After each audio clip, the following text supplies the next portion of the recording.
Welcome to the Cheating Wife Stories channel. I'm Chris Harrington, the 48-year-old son and fourth child of Carl, a corporate attorney, and Mary, a nurse. An earthquake-sized tremor nearly destroyed our family home when, at the end of my junior year of high school, I announced that I didn't want to attend college. My normally talkative parents were initially stunned into silence and then proceeded to make my life miserable. College was expected for the Harrington children, but Mom and Dad went behind my back and applied to 6 very good colleges and universities. I was accepted to all of them, which increased the pressure on my entire family to attend, except for my paternal grandfather, Pops Harrington. I had been working with my grandfather during my vacations since I was 13. Pops flipped houses long before the term flipped was used. He would buy a rundown home, usually owned by a long-retired couple, completely renovate and update it, and then sell it for a handsome profit. During the spring semester leading up to my junior year of high school, Pops helped me buy 2 fixer-upper houses.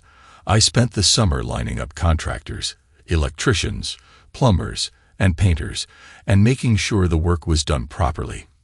2 days before Labor Day, the unofficial end of summer, I sold the second house. While my friends spent the summer working minimum wage jobs, I split the profits with Pops and earned almost $8,000. I flipped 3 houses the following summer. Pops insisted that I find my own financing, although he agreed to co-sign the notes. At the end of the summer, I gave Pops 25% of my profit and was left with a bundle of cash that would choke the average 17-year-old. Although I was an above-average student and enjoyed learning, I knew college wasn't for me. I eventually came to a truce with Mom and Dad. We agreed that I would take a year off after graduating high school but would need to reapply to colleges, and as a family, we would decide if I would attend the following year. While my friends worked part-time summer jobs and prepared for their first year of college, I bought a used Ford F-150 pickup truck with 123,000 miles, a primitive cell phone, and started Harrington construction.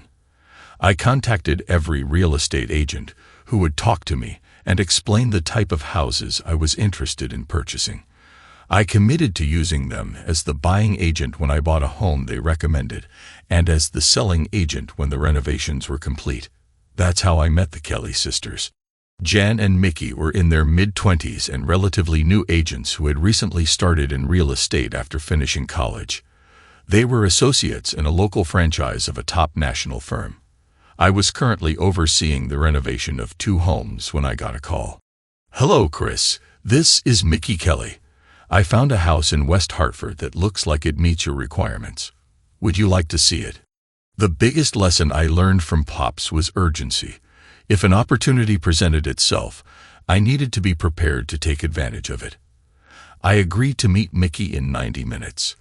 The house was a modest ranch, which I estimated was built 50 years earlier. Mickey told me that it was owned by the estate of an elderly couple who had lived in the house for nearly 35 years. Their children lived on the West Coast and were looking to dump the house and settle the estate as quickly as possible. The house was in excellent structural shape, but was run down and in need of a great deal of updating. "What do you think they'll take?" I asked Mickey. "I think it will go pretty quickly, and we might come close to the $89,000 asking price." I suspected she was right. "I'll offer $85,500 cash. I want 5 days to complete the due diligence process and will close within 5 days of the inspector's report, assuming there aren't any problems." Mickey was thrilled.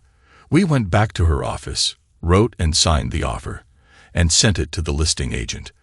The offer was accepted, the inspector's report came back without any surprises, and we closed on the deal 1 week later. "Let's celebrate," Mickey suggested as we left the attorney's office after the deal was complete.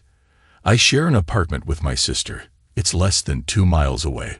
Let's go have a drink." I followed Mickey into her nicely decorated 3rd-floor apartment at the edge of downtown West Hartford. She let me open a bottle of Merlot and pour 2 glasses. We silently toasted, and each took a sip. "I hope you don't mind if we celebrate in other ways," Mickey said. Pops had taught me a great deal about the real estate business, including the fact that female agents were often grateful to work with contractors who might buy and sell multiple houses in a year. He often said, if I were younger and wasn't married to Grandma, I'd take full advantage of any bonus they offered. Mickey leaned in and kissed my lips. When she pulled back and saw the smile on my face, she leaned back in and pushed her tongue into my mouth. It was a very aggressive kiss. I held my wine glass in one hand and slid my hand down Mickey's back, patting her small, round, athletic bum and pulling her against me. We kissed and groped for a few minutes before Mickey backed away. She handed me her glass of wine, and with an ear-to-ear smile, we had wild sex. After that, I was only 18. Although I'd had a fair amount of sex, most experiences were fumbling and ultimately unsatisfying backseat romps with high school dates. I'd also become friends with benefits with 3 real estate agents, including a 43-year-old married woman who I credit with teaching me most of my sexual skills. Mickey, on the other hand, was amazing in her own way. I did have an affair with Mickey's sister Jen, who was also amazing.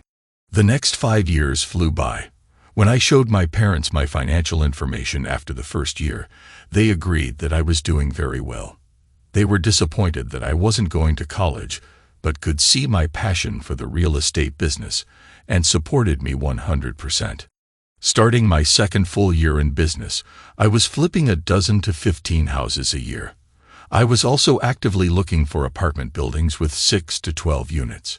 I'd fix each unit as tenants left and hold onto the property for the rental income. I quickly discovered that managing rental property was a royal pain in the rear. Not wanting to receive calls at 3 a.m. about broken toilets, I hired a real estate management company to handle my rental properties and all the associated problems. Mickey and Jen both got married within 2 months of each other. I was invited to both weddings and assumed that our playdates, including several threesomes with the sisters, were a thing of the past. I was 24 years old when Mickey and Jen invited me to dinner with their husbands.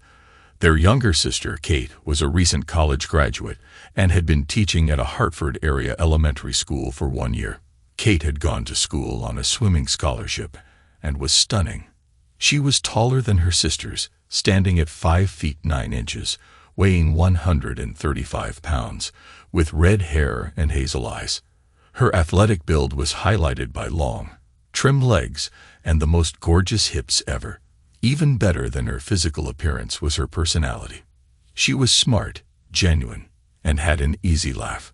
I had a ball getting to know her over drinks and dinner, even though we were with her sisters and their husbands. I was thrilled when she agreed to let me drive her home to her parents' house at the end of the evening.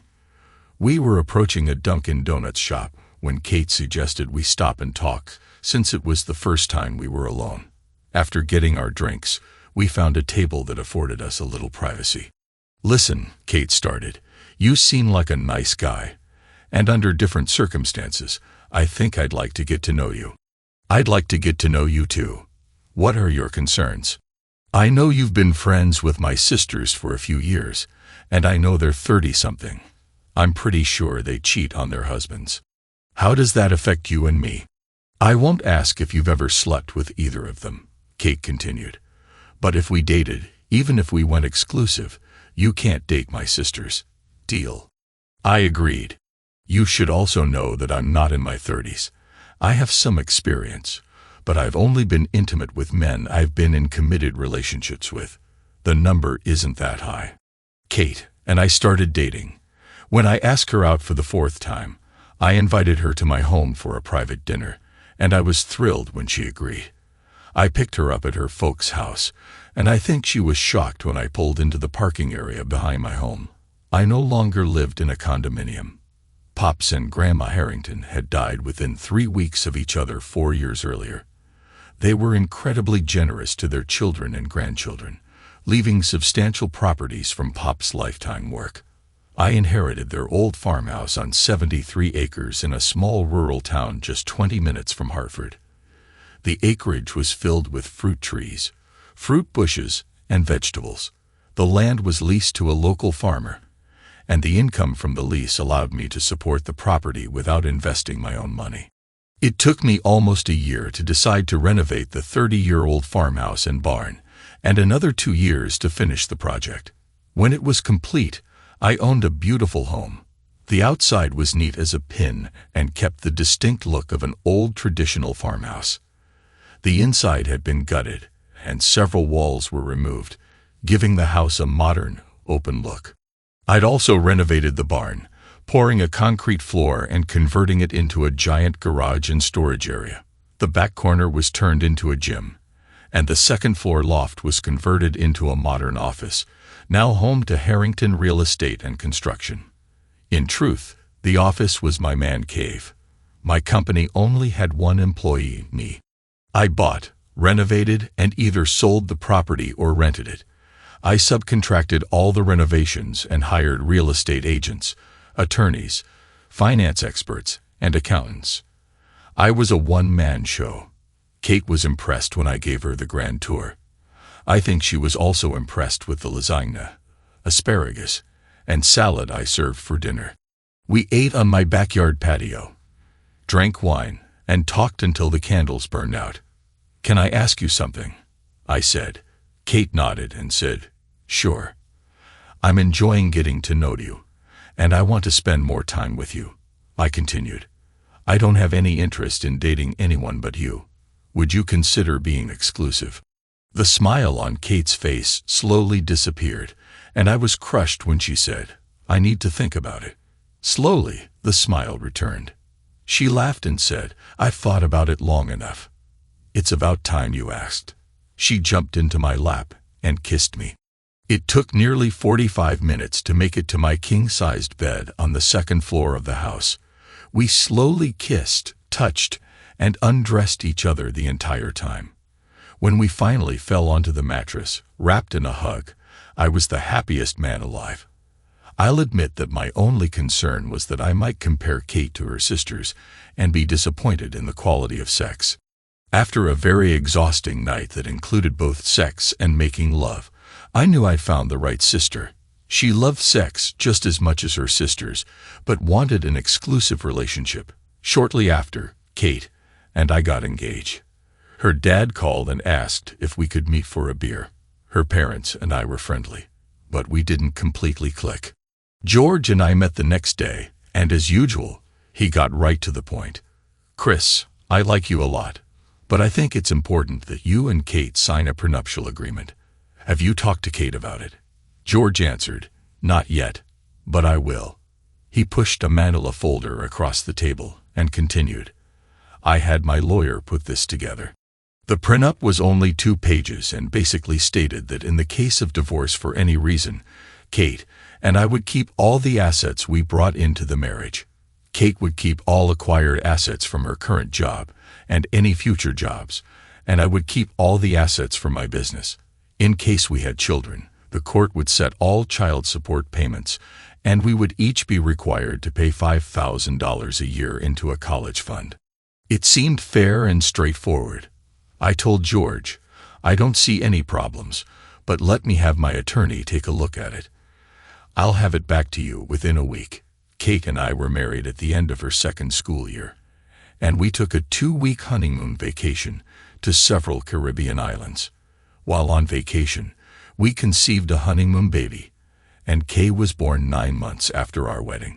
Our second daughter, Kara, arrived 16 months later, followed by the baby, Carla, 2.5 years after. Life was mostly good. In addition to her teaching responsibilities, Kate went back to school for her master's degree in education along with a certification to be a school administrator. It was a rough 3 years, and it always seemed that Kate and I were going in opposite directions. My business was doing well. With advancements on the internet, I was able to shift the direction of my company. I got out of the renovation side of the real estate business and instead used online access to search for distressed vacation properties along the northeast coastline and in ski country in Maine, New Hampshire, Vermont, and upstate New York. When I found an appealing property, I conducted the usual due diligence, bought the property, and immediately sold it to someone who wanted to renovate it. In real estate terms, this type of transaction is known as a wholesale flip. I obviously wouldn't make as much money on each flip, but instead of 12 to 15 regular flips a year, I was completing 75 to 100 wholesale flips. I continued to invest in residential apartments and currently owned 18 buildings with a total of 124 units. Because I had an above-average reputation within a challenging industry, I also became a partner in an investment group that loaned money to flippers. It was one of the top companies of its kind in the Northeast. The most interesting part of the change in direction for me and my companies was that the amount of time I worked on a daily basis dropped. Instead of 60-hour work weeks, including traveling from renovation project to renovation project and locating new projects, my new responsibilities required between 20 and 30 hours per work week. I was able to devote more of my precious time to my family. An average workday consisted of getting up at 4 a.m. and exercising for an hour. I get my loving wife and kids up to the smell of a formal breakfast every morning and have a healthy homemade lunch prepared for them to take with them. I kissed my wife and kids goodbye and watched the kids catch the school bus each morning. From 7:30 until 1 o'clock in the afternoon, I attended to work. I touched base with all of my real estate contacts looking for new wholesale flips, read the reports on our LUM company, and completed 1,000 small details necessary in my line of work. Most days, I was able to quit work in the early afternoon, get ready for the kids' after-school activities, coach their sports teams, take them to dance class, make sure their homework was complete, and bring them home to a healthy home-cooked dinner. I was the happiest man in the world. I had a successful career and was proudly Mr. Mom. During the same time frame, Kate changed careers. She left the classroom and became a school administrator. She started as a middle school vice principal, moved to an elementary school as principal, then to a high school vice principal, and finally, in 6 short years, became our school system's assistant superintendent. The biggest downside was that while my work hours decreased, Kate's increased. She was required to attend many evening sporting events and other school activities. She went to all town council and board of education meetings. However, Kate loved her work and the positive difference she made in our town, so I refused to complain. Instead, I gladly picked up the slack at home. Even with our complicated lifestyle, Kate and I made time to be together, both in and out of the bedroom. As we passed our 12th anniversary, Kate and I were having sex 3 or 4 times every week. The only real challenge to our relationship started a number of years earlier. During our 3rd year of marriage, Kate and I were celebrating Valentine's Day at our favorite local restaurant. We had just started dessert when Kate said, "I'd like to ask you something, and I'd like you to keep an open mind."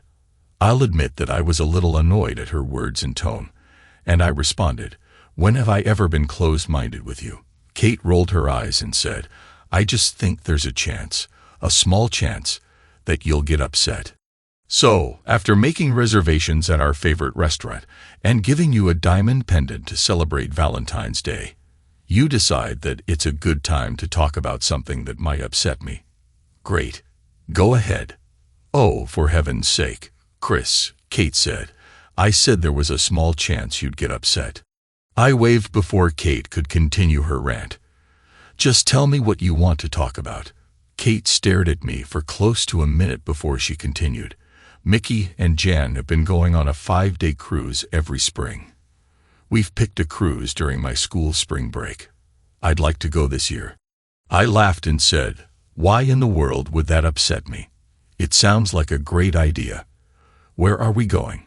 Kate's initial smile turned to concern as she said, "No, you don't understand. We're planning a girls' week away." My eyes never left Kate's as I reached for my wine glass and took 2 small sips. After placing the glass back on the table, I asked, "What exactly are you asking me?" Kate looked bewildered and said, "I don't understand your question. You started this conversation by asking me if you could ask me a question. What's your question, Kate? What are you asking me?" Kate took a moment to collect herself and said, Well, I guess I'm asking if you're okay with me going. My smile grew as I responded. That's easy, no. I'm not okay with you going. And I am amazed that you have to ask. What's the matter with me going away with my sisters? Kate was clearly annoyed. I was stunned. I shook my head and responded. As you well know, Mickey and Jan are 304s. They were 304s 5 years ago when we started dating. As you pointed out, they're 304s today after each was divorced for cheating. Your sisters are each homing devices for heat-seeking men, and you know it. That's what the matter is with you going without me. So, you don't trust me. That's not the question we're discussing. You asked if I was okay with you going away to dance, drink, and lay around in bikinis on a week-long cruise with your 304 sisters. I'm not okay with that, and never will be. Kate took a few moments to calm herself before she said, You can't tell me I can't go. Once again, sweetheart, that's not what we're discussing. We are discussing my feelings about you leaving your family to go on vacation with your 304 sisters. I wish you would stop calling them 304s, Kate said. I shrugged and replied, I wish they weren't 304s. Before we could continue, our waiter approached the table and asked if we were enjoying our dessert. When we agreed that it was delicious, the waiter said, Our last course is a glass of our award-winning plum wine. May I bring it to you? Before Kate could agree, I said, No, thanks. I fished my credit card out of my wallet, handed it to the waiter, and said, Please run the card at 20% for the tip and bring me the receipt to sign. Kate was indignant. She raised her voice and said, We will be staying for the wine. To the waiter, she added, And we'll take it now, thank you. I suspected that the waiter knew that despite giving my wife a beautiful pendant, I wasn't getting laid at the end of our date. I smiled at the waiter and said, Bring my wife her wine, and bring her my glass too. When you've run my card, give it back to my wife, and call her a cab. The waiter's eyes almost popped out of her head as I tossed my napkin on the table, stood, and headed to the coat room for my jacket. After starting the car, I looked at the clock and gave Kate exactly 3 minutes to pay the tab and make her way to the parking lot. She made it with 7 seconds to spare and was fuming as she climbed into the car. Don't you ever embarrass me like that again. Do you understand me? I drove for half a mile before I calmly responded, We just finished a discussion where I was informed that I can't tell you not to go away for a week with your 304 sisters. If that's the case, you can't tell me not to embarrass you in public, and I'll do it any time I want. Kate was flabbergasted. I'd never talked to her like that before. She wisely decided to remain quiet for the remainder of our drive. I parked our car in the barn while Kate made her way to the door that led into the house. I climbed the stairs to my office. Where are you going? We're not finished talking. Come to the house now. I was halfway up the stairs when I turned and yelled, Who the hell do you think you're talking to? Don't ever again tell me what to do. Kate stood with her jaw unhinged as I slammed my office door behind me. The temperature in our home varied over the next few weeks, from frosty to Arctic cold, depending on the day. I slept in my office many nights. It was 4 days before Kate was scheduled to leave when she cornered me in my office. Can we talk? She asked. Sure, I said, pointing to a chair. Please, have a seat. Kate stared at me for quite a while before she said, I don't want to leave with you mad at me. I shrugged and said, There's an easy way to change my mood. Chris, I'm going on the cruise. That's final. We sat quietly for a few moments before I asked, Can I say a few things? After Kate nodded in agreement, I told her, This is the first time in our entire life together that I've been concerned about the health of our marriage. It's the first time I've been concerned that your actions could lead to our family splitting up. That's not fair, Chris. Do you really think I'm going to mess around with some guy on the cruise? Sitting here now, I know that you aren't considering cheating on me, but in a few days, you'll be with your sisters, drinking and partying. 3 gorgeous women in that type of environment will attract men, and that could easily lead to unintended consequences, especially when two of the women are 304s. And Kate, you know I'm right. I could tell that Kate was formulating a response and was caught off guard when I insisted that she knew I was correct. She had the decency to blush. I continued, you need to understand that I'm concerned about a lot of things, not just sex. Are you going to kiss any men? Are you going to hold hands?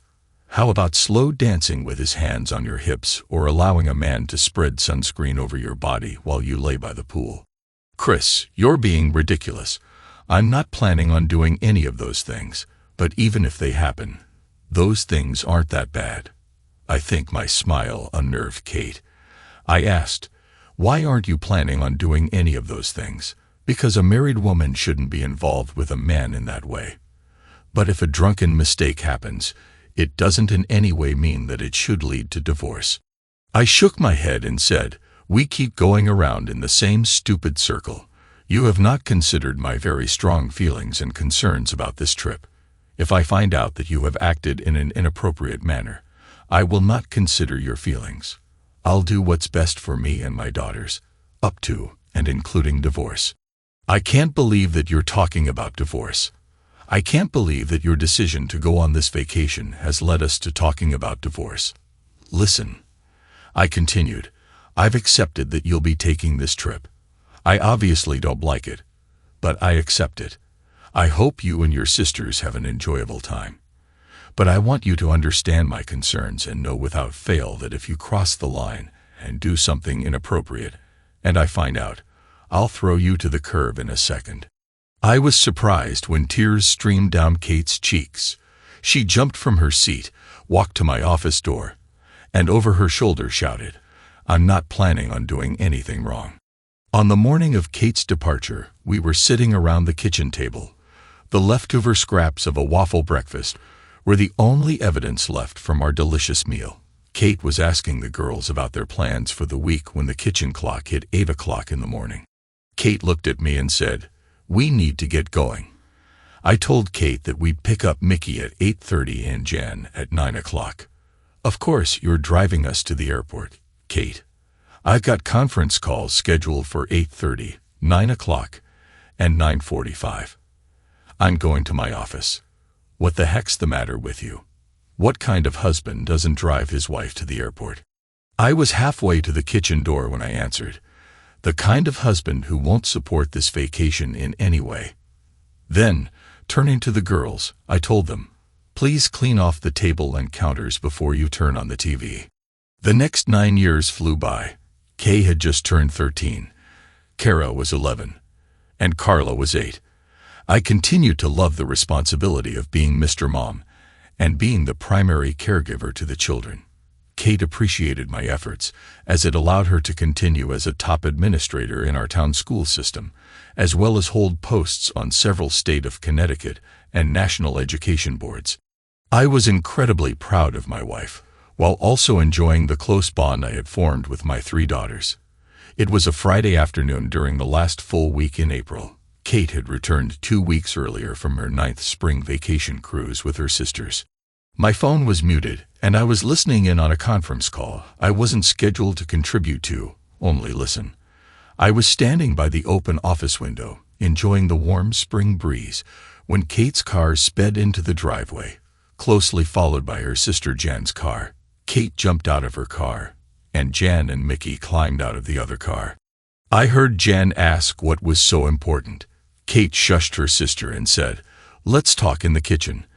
I don't want to take the chance that Chris will hear us. This sounds like it's more important than my conference call, I thought as I disconnected my phone. Almost immediately, I punched the home security app on my cell phone and navigated to the camera in our kitchen. I watched as the women came through the back door. As Mickey and Jan took seats around our table, Kate poured 2 glasses of wine for her sisters. Are you having any? Mickey asked after a pause. I can't, Kate answered. I'm on antibiotics. What's wrong with you? Jan wanted to know. I can't believe it, but one of the jerks I slept with gave me gonorrhea, Kate admitted. Oh, Jan said. You've given it to Chris. No, Kate yelled. "He's always pissed when I get back from the cruise. We get back into sex after a couple of weeks. When will your doctor be notifying Chris?" Mickey wanted to know. "I don't think they will. I went to a walk-in clinic in Albany, New York, and paid cash. I told them that I was single, and the only sex I'd had in the last 6 months was on the cruise with strangers. I had to give the clinic our cruise line information and the first names of the guys I slept with.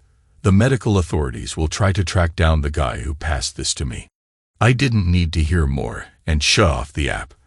I went to the bookshelf, opened the bottle of Knob Creek, and poured an inch. After sitting behind my desk and taking a healthy sip, I realized that I'd been preparing for this moment for a decade and had already thought through the tasks necessary to end my marriage to Kate. I was sad, almost dead inside, but I was determined to look out for myself and my children. I called my personal attorney and told him to start a divorce petition. I wanted the prenuptial agreement enforced. I wanted the house as I'd inherited it from my grandfather. Most importantly, as the primary caregiver, I insisted on full custody of my girls. My attorney agreed that the custody issue shouldn't be a problem. I instructed my attorney to file the divorce papers using irreconcilable differences, but to have a second set of divorce papers prepared that listed infidelity. I wasn't worried about splitting our banking accounts. Early on, my attorney advised Kate and me to keep separate accounts in case my business failed. We each contributed equally to the household budget on a quarterly basis, but kept the remainder of our finances under our own names. I did cancel 2 joint credit cards and paid off the balance using our household budget account. 30 minutes after hearing the fateful conversation, I grabbed the rest of my drink and headed to the kitchen. The girls' conversation died down as I came through the door. Kate looked at me and asked, "Bad day, honey?" I sat at my spot at the far end of the kitchen table, nodded, and said, "Yeah, real bad." The group looked on with interest as Kate asked, "Do you want to tell us about it?" As I was thinking about my response, we heard Kate coming through the front door. Her best friend's mom had given her a ride home from middle school. Kay skipped into the kitchen, hugged her mom and aunts, then circled the table and wrapped her arms around my neck. Kate hadn't seen her aunts since they had left on their most recent cruise. Kay filled her aunts in on her school and sports activities. They teased her about a boy who had a crush on her. I looked around the table, and everyone but Kate was absorbed in the conversation. Kate looked at me with a worried expression. A few minutes later, we heard the school bus stop in front of the house, and soon after, the front door crashed open. Kara followed, and Carla ran into the kitchen. Seconds later, after another round of hugs, Mickey and Jan started quizzing their 3 nieces about their recent lives. As a group, we laughed and talked for well over an hour. When things started to get quiet, and I suspected that Jan and Mickey would make an excuse to leave, I said, "I'm calling a family meeting." Then, looking at my sisters-in-law, I added, "You'll each be impacted by our discussion. You're welcome to stay." When they agreed, I got up and refilled their wine glasses and poured another inch of bourbon for myself. After placing the glasses back on the table, I asked Kate, "Would you like some wine?" Kate smiled, shook her head, and said, "No, thank you." Kara laughed and said, "Wow, Mom doesn't want a glass of wine on a Friday afternoon. What's the occasion?" We all laughed, and Kate began to answer. "I drank a little too much on the cruise. I'm trying to lose a few pounds." "That's a relief," I said. "What a relief?" Kate asked, her face turning white when I answered. "I thought you weren't drinking because you've been prescribed antibiotics." The girls turned to Kate, and Carla asked, "Are you sick, Mom?" Kate quickly answered, "No, of course not." Everyone turned to me.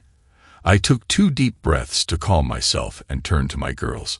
I told them, "Your mom just lied to you." "Chris," Kate screamed, "your mom is taking antibiotics for a disease called gonorrhea. It's a sexually transmitted disease. Your mom got gonorrhea when she cheated on me while on her cruise with her sisters." "Girls, your father is lying. Go to your room immediately," Kate ordered. No one moved, except for the girls who turned their heads in my direction. I took my time and slowly told my girls, I have every confidence that you know deep in your hearts that I would never lie to you about something this important. Go to your rooms now. Like a tennis match, the three little heads turned from Kate to look back at me. Girls, you need to know that I've been in contact with Mr. Phillips. You know he's my lawyer. He's writing up the divorce papers over the weekend, and he'll make sure that Mom gets a copy next week. Kate's eyes were filled with rage as she exclaimed, How dare you involve our children in this private matter? Looking at Kate with as much disdain as possible, I answered, On Tuesday, Alan will be filing the divorce petition. Our private matter will be very public in just a few short days. Then, looking at my daughters, I told them, The next year will be very difficult for our family. I want to treat you with respect and tell you the truth from the start. I want you to know that I am not at fault. Your mother has caused this mess. She cheated on us, she's thrown our marriage away, and she's split up our family. As I watched every reaction from my daughters, I wasn't surprised by the tears and sobs coming from Kara and Carla. I was surprised by the lack of emotion in my oldest girl. She seemed determined as she said, Dad, I want to tell you something important, but I'm afraid you'll hate me. I reached past my sister-in-law, Jen, and took Kay's hand in mine. Hating you isn't a possibility. I was confused when Kay broke down crying. She turned and looked at Kara. When Kara nodded in silent agreement, the two girls hugged and cried together. Look at the mess you made. How dare you upset our family like this? Kate said. I was closely watching Kay and Kara as Kate spoke. Her words didn't impact the girls. Instead, Kay calmed herself and said, 2 years ago, after Mom came home from her cruise, she was sitting right here with Aunt Jen and Aunt Mickey. We were upstairs in Kara's bedroom. Kay pointed above her head, indicating Kara's room, and continued, I heard Mom, Jen, and Aunt Mickey talking through the vents. They laughed and bragged about who had the most sex on the cruise. They described some really gross things that I remember word for word, but I don't want to repeat them. I remember everything too, Dad, Kara chimed in. Sorry I didn't tell you, Kay added. I'm sorry too, Dad, Kara said. Kay continued, We know what Mom did was very bad, but we were afraid to tell you. I continued to hold Kay's hand and reached for Kara. Little Carla didn't understand everything that was going on but didn't want to be left out. She moved next to Kara and joined the hand-holding. I told all three girls, You don't need to be sorry. Your mother and aunts should have never put you in the position to hear about their disgusting behavior. It's their fault, not yours. I won't live with Mom after the divorce. I want to live with you, Kay said. I was surprised that Kay had thought that far ahead. I was gratified and proud when Carla and Kara nodded in agreement. Kate decided to take that moment to continue her stupidity. The mother always gets custody in a divorce. If your dad doesn't stop this nonsense immediately, you will be living with me. I guarantee it. All three girls looked distressed and turned to me. I smiled and explained. In most cases, the mother gets primary custody. Kay groaned until she saw me raise my hand. I continued. They are given custody because, in most cases, the mom is the primary caregiver. Let me ask you a few questions.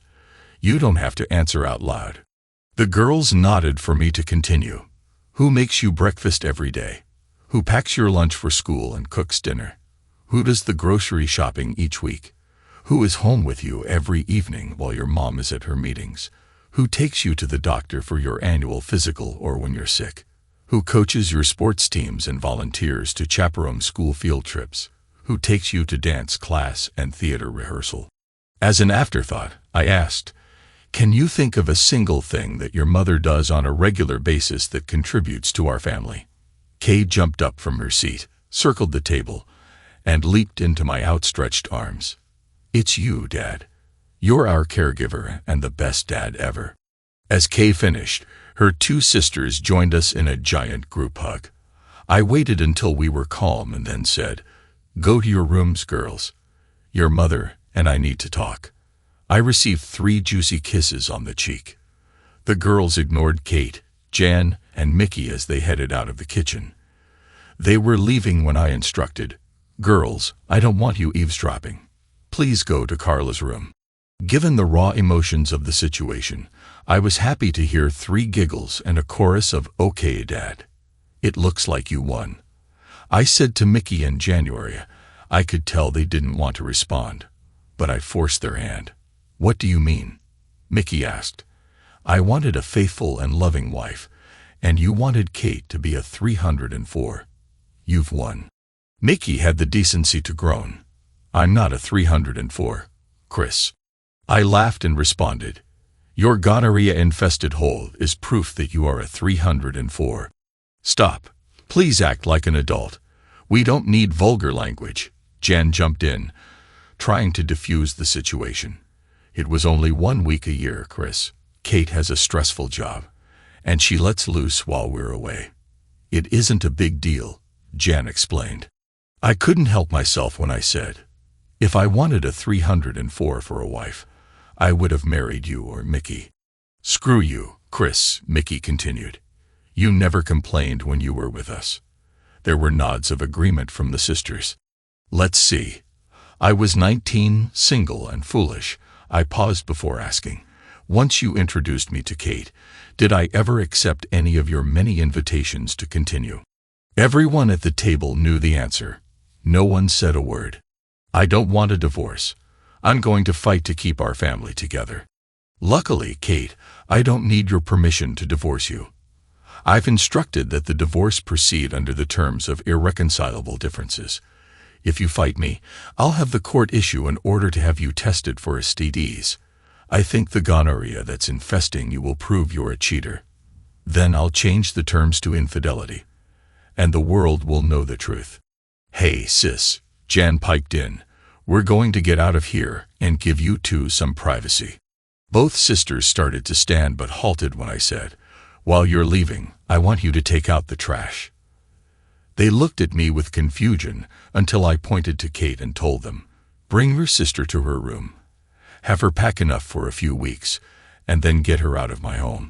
Although Kate tried to use family and friends to stall the divorce, she didn't use official channels as she didn't want the world knowing she's a 304. The mandatory court-ordered counseling only lasted 1 session.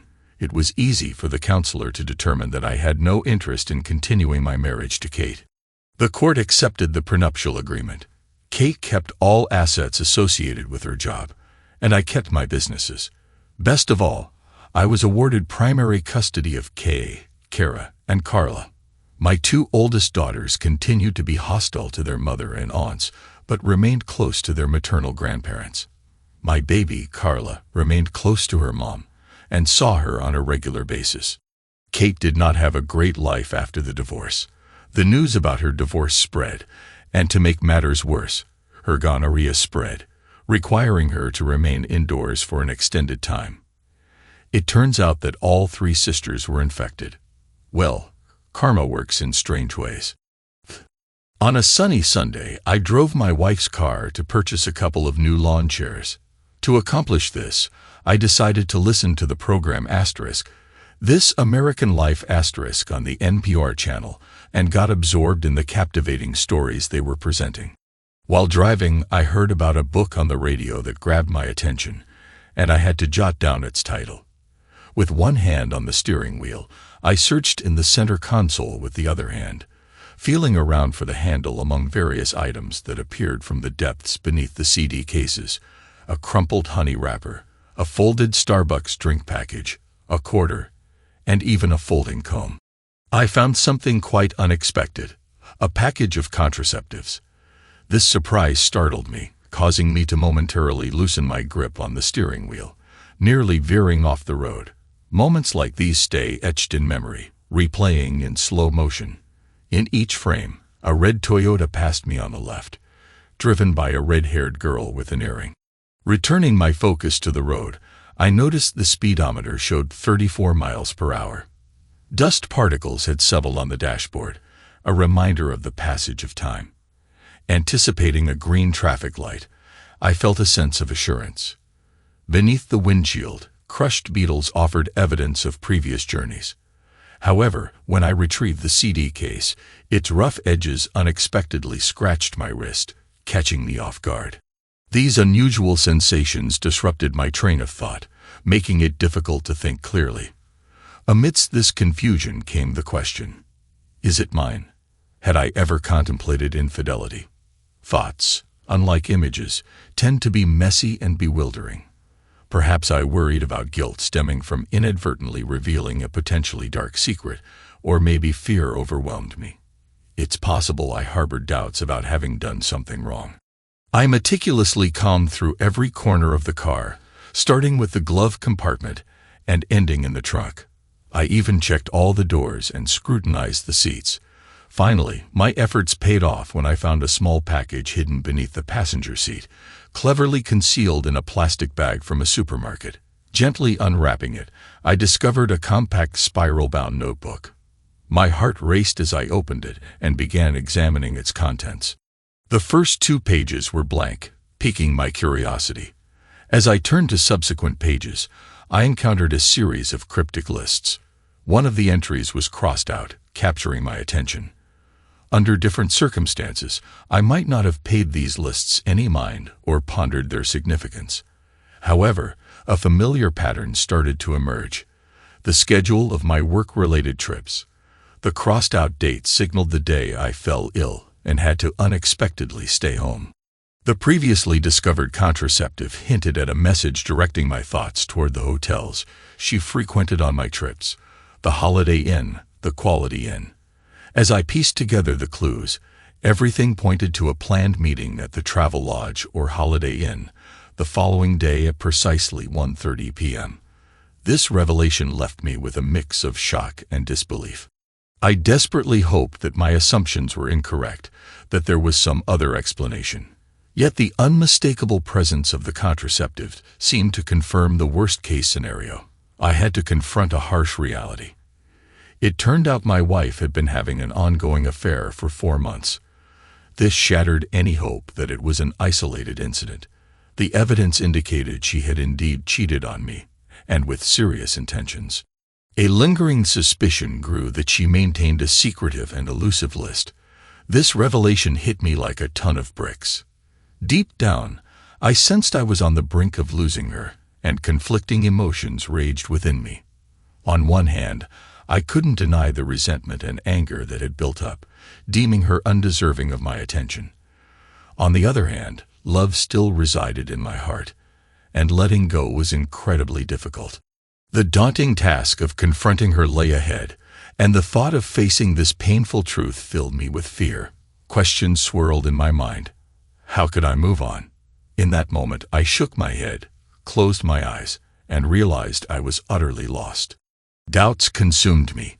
Was she involved in something illegal? Did she have a hidden business on the side? Why the need for such secrecy? What if her affections had shifted to another person, even another woman? Uncertainty and confusion overwhelmed me, ensnaring me in a tangle of emotions. Lacking sufficient information about the situation, I felt entirely unsure how to approach her and initiate a conversation. Thoughts of what she might say raced through my mind. Would she express remorse with words like, "I'm sorry, my love. I never wanted you to find out. Please find it in your heart to forgive me. I must leave you because I've made a grave mistake." Or would there be accusations and blackmail in her explanations, claiming she was compelled into an affair with an unknown person? Perhaps she'd shift the blame onto me, asserting that my absence and suspicions of infidelity had driven her to seek revenge. The potential scenarios seemed endless, and I couldn't predict what she might actually say. I was at a loss for what to do or think. I had read enough about infidelity to understand that a woman can have an affair because of her own misfortune, and this suggested that perhaps I was to some extent to blame for this situation. My sense of self remained intact. It wasn't the end of my life. I experienced mixed emotions, resentment, anger, sadness, confusion. And in those dark hours, I wondered if I had made the wrong choice in life, if I was inherently flawed, if I needed to turn into someone else. That night, I put on the mask of a busy man. When Sherry tried to start a conversation about a book she was reading, I pretended to be focused on work, saying that I had a difficult week ahead and couldn't shake the anxiety. "I'm sorry, my love, I'm feeling a little tired." She retired to the bedroom to immerse herself in reading. Meanwhile, I was cleaning the dishes and doing household chores. I even stayed up until she fell asleep. The next morning, I hurriedly got dressed, left the house, and drove. Without getting out of the car, I made the morning call. By 10 a.m., I drove up to the old Holiday Inn. Unlike modern establishments, this hotel allows guests to park their cars next to the rooms by passing the entrance through the lobby. In moments of despair, you have to act outside the box. I must admit that I don't know how to cheat. Instinct compels me to tell the whole truth, and this tendency, as a rule, benefits me in my work. Sharing information creates a sense of connection, allowing others to genuinely get attached to me. Or maybe they just pretend to be friendly in order to gain additional knowledge. Ideally, I hope that everything will happen according to the first scenario. However, I have long since given up the idea that business contacts can be considered real friends. "Hello," I greeted the receptionist. "I think my wife has to meet someone here at 1:30 p.m. His reaction was subtle.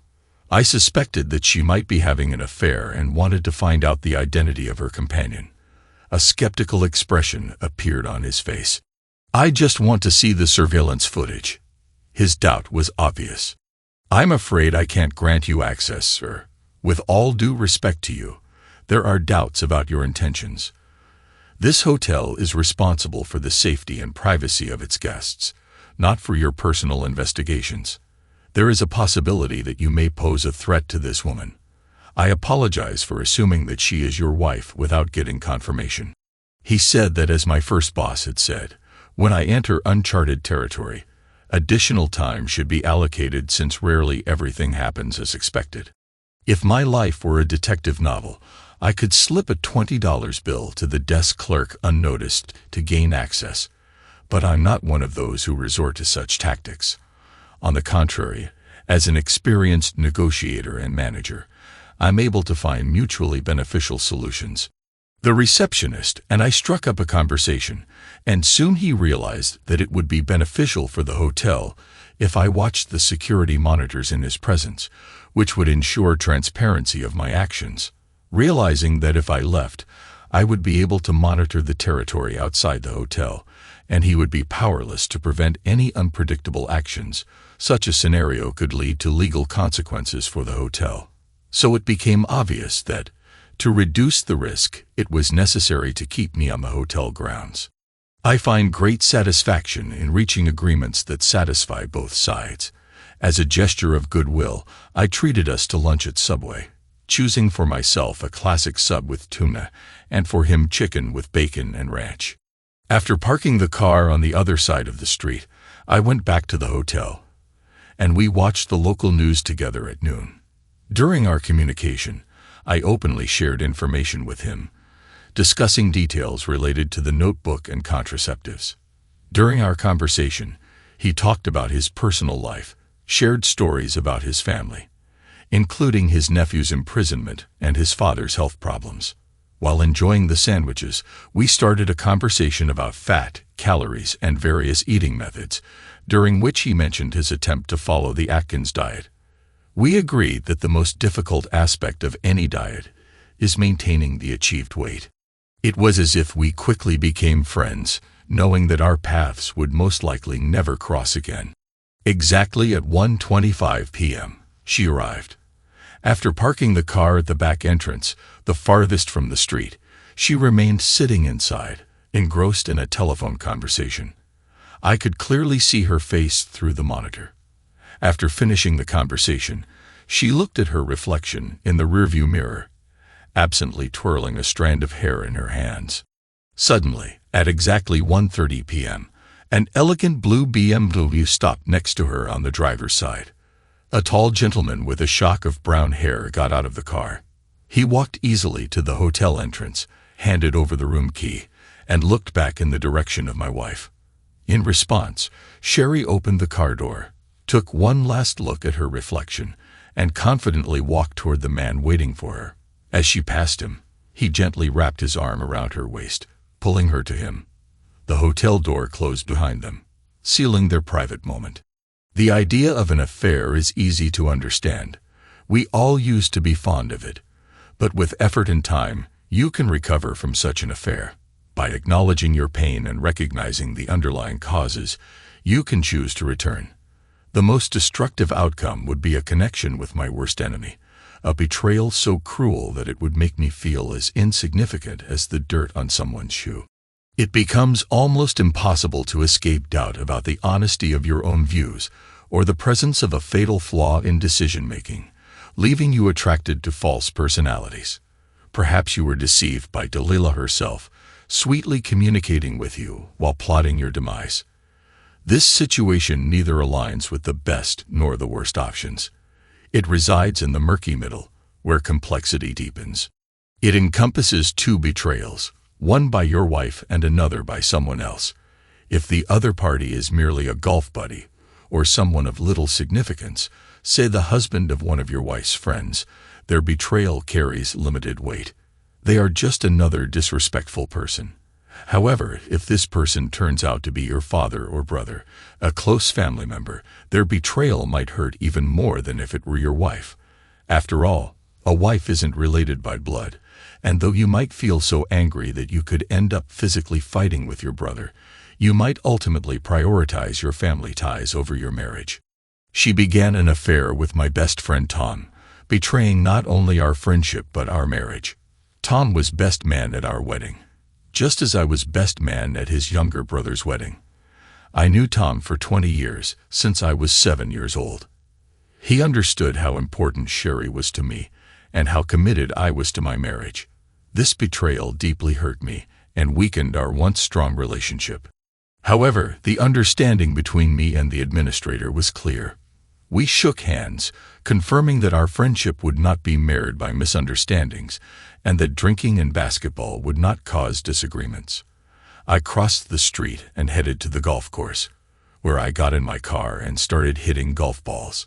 Feeling the surge of confidence, I decided to call Tom at home, greet his wife Peg, and invite them to have dinner together. I made an appointment at CO's for 7 o'clock that evening. As I made the call, I felt victorious.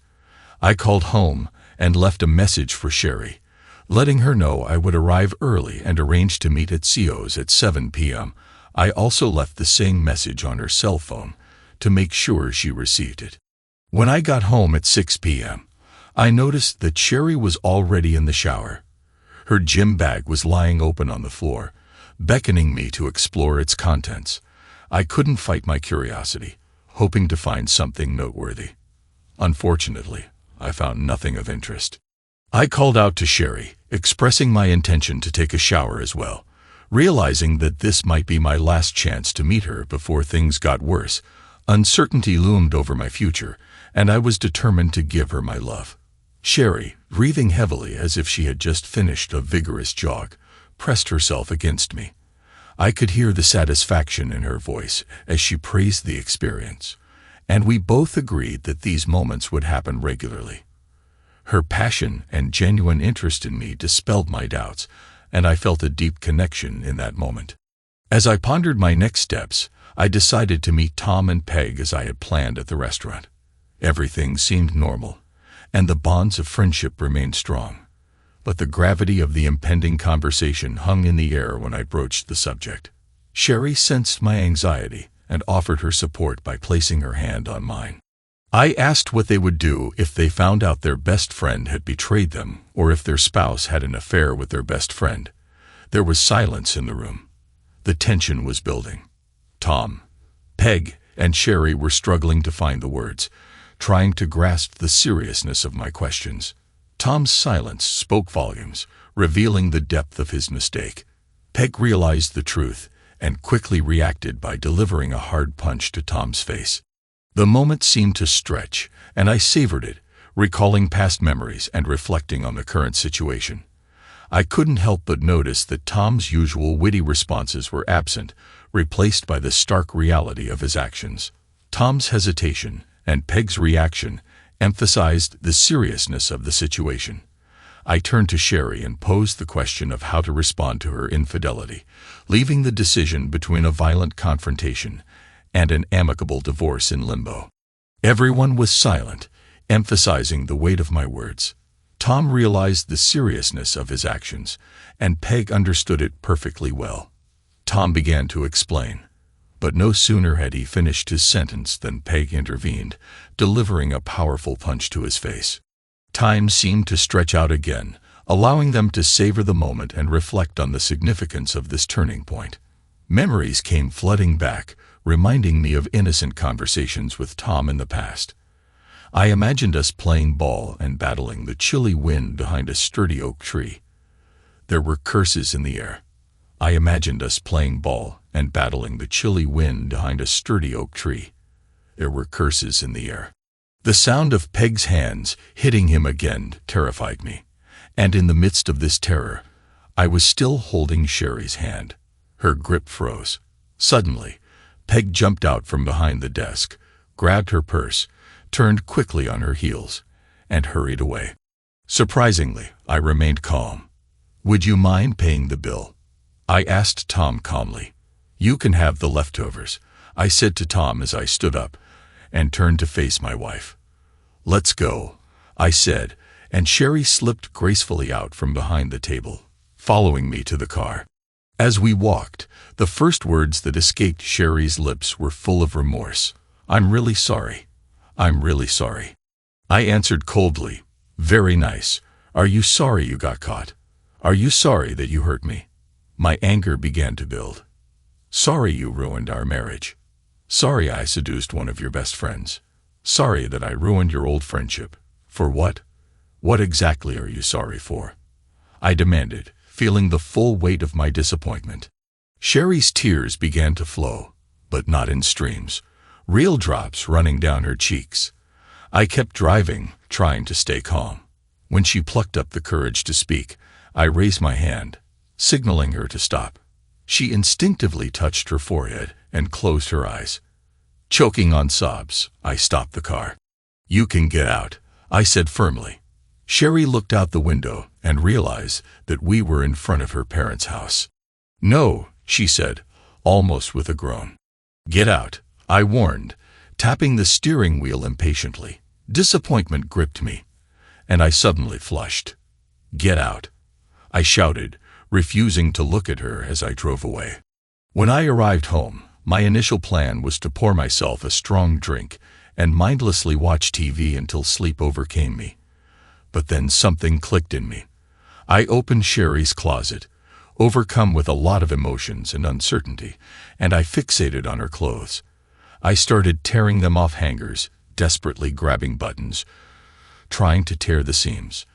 Anger grew within me, and I headed to the kitchen, returning with a chef's knife.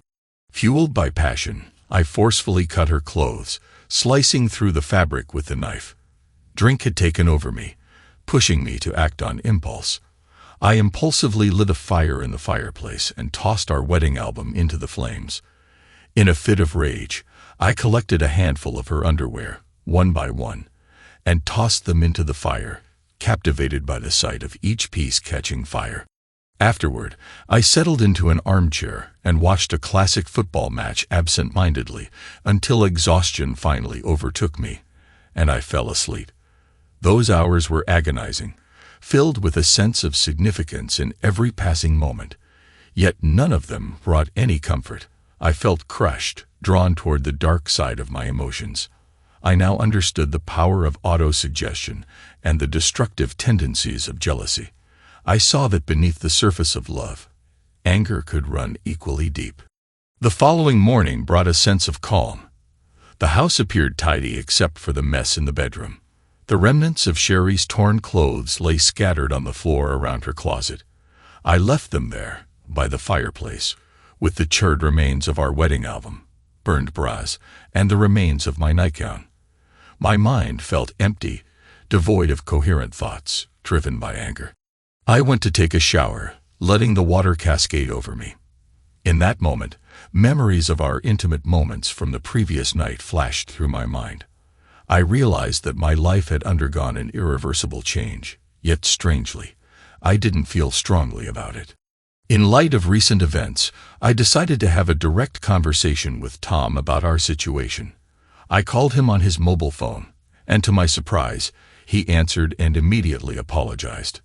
He admitted that it all began as harmless flirting that spiraled out of control. He assured me that there was nothing more to it, but he did confess to running into her at the mall once, and from there, things escalated. It was an impulsive mistake he deeply regretted. Listening to him, I sensed that he wanted to say more, so I patiently waited. It became clear that neither of them had intended for Peg and me to find out about their affair, but they couldn't resist their attraction, and it continued despite their guilt. In that same moment, a decision solidified within me. I knew exactly what to do in this situation. Tom, our friendship is over because of this. I don't care what happens between you and Peg. You're out of my life completely. You no longer exist in my world. Goodbye, Tom. With those final words, I abruptly ended the call while Tom was still speaking. At that moment, when Tom genuinely expressed his regret for hurting me, I felt the sincerity in his words. He had succumbed to his own weaknesses and chosen the wrong path. The betrayal ran deep, and it was clear that our friendship could not be salvaged. I was left to fend for myself because Tom had chosen to betray me. Without informing Sherry's parents, I headed to their house. When I knocked on the door, her father greeted me with a sad and anxious expression. "How's she holding up?" I asked, concerned, as I stepped onto the porch. He partially closed the door behind him and let out a heavy sigh. "She told us," he admitted, his voice tinged with darkness. "You know she loves you, right? You should know that." He searched my eyes for some sign of understanding, shaking his head. "How foolish she is. It's unbelievable that I resort to such derogatory expressions when it comes to my own daughter. Foolish. I can't believe I'm saying these words about her, but it's foolish." The meaning was clear despite his scattered thoughts. He was fully aware of what he was saying. Sherry made a mistake, a significant one, but still just a mistake. With effort and time, we can get past it. Foolish, so foolish. The name-calling might persist, but we have to overcome it. "Can I come in?" I asked Sherry's father. "My foolish daughter is in the kitchen." As I sat down at the kitchen table, I struggled to find the right words. Sherry looked pale, her eyes swollen from crying. Her mother stood silently beside her, and her father sipped water from a glass in small sips. Finally, I took a deep breath and outlined my decision. "Here's what I've decided," I began, and Sherry nodded, her face reflecting the pain I had felt the day before. "I'm going to file for divorce. There's no point in discussing the possibility of saving this marriage. The weight of your betrayal hangs in the air. You betrayed me, our marriage, and everything I believed in. You've caused me immeasurable pain, and I doubt you'll ever fully grasp the extent of what you've done. I know you love me, and it's because of that love that I'm choosing to divorce you. I want you to feel the pain of losing me and live with that burden." In a moment of emotional turmoil, she made a guttural sound. It's really unsettling how similar the sounds we make in moments of pain are to the sounds of pleasure. But let me clarify. My further intentions are you listening, Sherry? I asked, seeking some form of acknowledgement. Sherry didn't respond verbally but lowered her head in silent agreement. "As soon as the divorce is finalized, and that won't happen quickly, we can consider the possibility of rekindling our relationship, but there's one condition. You must prove that you're a good person, and then we can start dating again." I looked into Sherry's eyes, recognizing the sadness and pain etched on her face. "I want you to understand that I once loved you, and now I'm giving you the opportunity to make me fall in love with you again. But know that I'm not going back. This marriage is now history. If you truly love me, you'll do your best to win me back." Sherry nodded, her lips tightly pressed together as she contemplated the weight of my words. During the divorce, Tom was no longer considered my friend, and I hardly spoke to Sherry. We sold our apartment, and Sherry moved back in with her parents, while I searched for a new apartment. I ran into her father only a few times, and our conversations were casual and superficial. I didn't inquire about Sherry, but in these brief meetings, I made it clear that our agreement still stood. The divorce was officially finalized in just 4 months, a little less time than Sherry had spent in an affair with Tom. Peg reached out to me twice after the restaurant incident, but I told her about the divorce from Sherry and made it clear that I would only consider rebuilding our relationship if she distanced herself from both Tom and her own actions. To my surprise, Peg didn't attempt to contact me again. Instead, through mutual acquaintances, I learned that she and Tom sought counseling for their relationship. Meanwhile, I embarked on a vacation filled with adventure, engaging in activities like hiking and rock climbing in Chile. I thoroughly enjoyed it as physical activity served as a therapeutic escape, clearing my mind completely. Upon my return, I found a message from Sherry on my work answering machine inquiring about our conversation. As I rode in a taxi home from the airport, I decided to call her. I dialed her number and greeted her with a casual hello. The whole affair with infidelity and divorce had forced me to be more directed in my actions. I wondered whether she would call me after informing her of my recent return to the city. I asked if we should continue the conversation, propose meeting, and asked when she would be available. "What are you doing this afternoon? Would you like to grab a drink?" I suggested. When I arrived at the agreed-upon location, I saw her waiting in a booth, placing a glass of water in front of her. I took a seat and joined her. Our eyes met, and I nodded in greeting. I chose not to waste words, getting straight to the point. "Shall we discuss this further? Is there anything you want to say or suggest?" I asked, genuinely interested in her intentions. "I want to give this a chance," I added, emphasizing my desire to move forward. Curious about her own desires, I inquired, "What do you want?" Leaving no room for ambiguity, I sensed the tension building within her. She closed her eyes for a moment, seemingly pondering her next words. "Should I apologize? What should I do?" she finally asked, seeking guidance on the way forward. "I should also mention that I'm expecting a baby," she whispered, her words causing my eyes to immediately fall to her stomach. It became evident that her dress was deliberately loose, probably to conceal the pregnancy. The problem was I didn't know whose child it was. After this revelation, Sherry began to cry. I was in such shock that I couldn't find any words. I silently took her hand and escorted her to a clinic for a DNA test. I was too bewildered by this unexpected news to think rationally. "Does Tom know about your pregnancy?" I asked in a trembling voice as we drove to the clinic. She replied that Tom had ignored her message about the pregnancy. I was ready to explode with anger at that pathetic excuse for a man. We remained silent for the rest of the journey. After the DNA test, I took Sherry back to her parents' home, and I awaited the results with a sense of anticipation. Almost all night, I lay awake, unable to sleep, tossing and turning in bed. In the afternoon, I received a call from the clinic informing me that the DNA test results were ready. I quickly hopped into my car and drove to the clinic, and what I discovered was incredibly distressing. I was not the father of the unborn child. I sat in the car for about an hour, overcome with sorrow and tears. "It's all settled now. Sherry and I can't be together anymore." I conveyed this news to her via a text message, also attaching a photo of the DNA test result. After sending this message, I received numerous calls from Sherry, but I didn't want to engage in conversation with her or see her again. I also made a serious decision to purchase a house far away from Sherry and Tom in an effort to leave the past behind once and for all.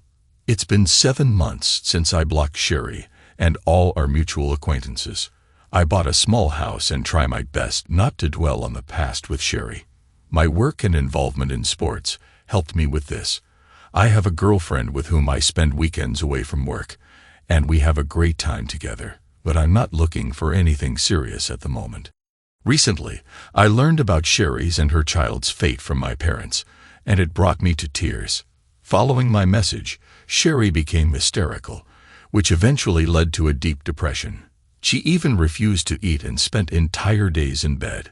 Due to this emotional breakdown, she gave birth to a premature baby girl who was diagnosed with Down syndrome. Now Sherry is raising the child on her own, living with her parents, who assist her with everything. Thanks to everyone who took the time to listen to today's stories. If you enjoyed it, please consider liking and subscribing if you haven't already.